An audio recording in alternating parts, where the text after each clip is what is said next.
Marway nga lamare Leng ba kitem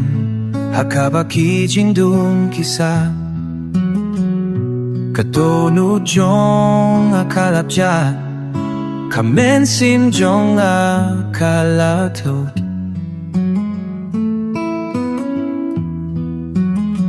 Henry hapo jong ngalayos nguya kajing krim Maun saya alam yang asya kilum Ulai alam yang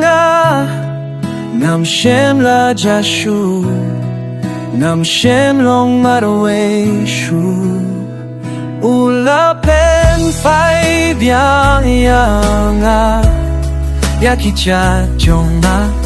Shaka jaka baka men sim jonga Kashem jing suk Ula pen fai biang yang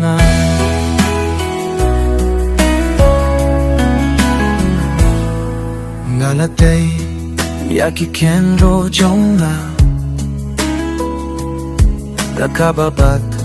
Yaka jing sarong jonga Nalabuye Yaki jing tingbat Kijing sheke jonga Hapo kadom jonga Embe ulapen shai noya kita Kijing dong kibadon hamabaru Taka jing ibom juku Yaka donu jonga Open koi no Ulai alam yanga Nam shem la jashu Nam shem long marwe shu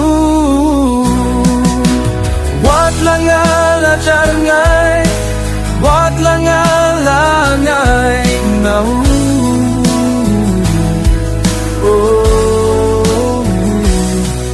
Kaching kamen akatma Kaching ulay biyang Ulay alam niya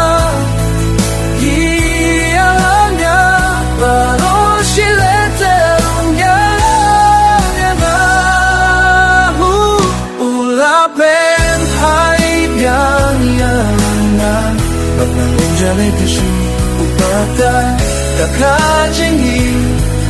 Kabaong laban kutsu Jumong galong ujong